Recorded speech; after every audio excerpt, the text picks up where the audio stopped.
Hey guys, today I want to show you how to do a second hand halo, which looks like this.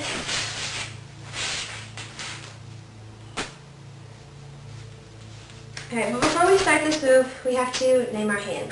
In hoop dancing, we have a first and a second hand, and that depends on which direction you're hooping to.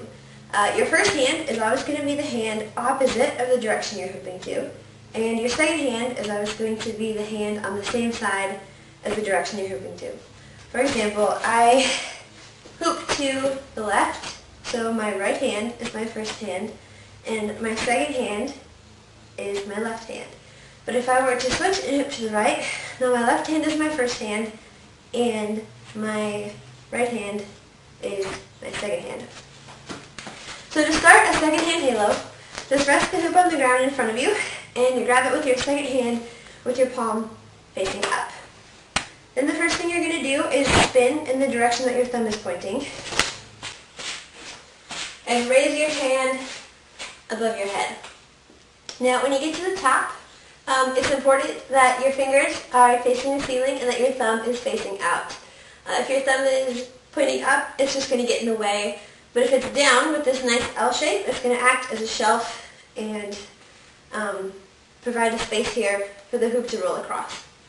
So you have a power point here in the middle of your palm and here in the middle of the back of your hand.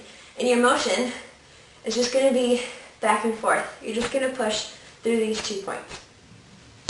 So, again, hand on the top with your palm facing up. Spin in the direction that your thumb is pointing. This will help bring the hoop off the ground. Just raise it above your head, then open your hand and start pushing through those 2 power points. Alright, always turn into your halos. If you just try to wrench it up from the ground like this, it's a lot harder for one. It can strain your lower back for 2. That's not good.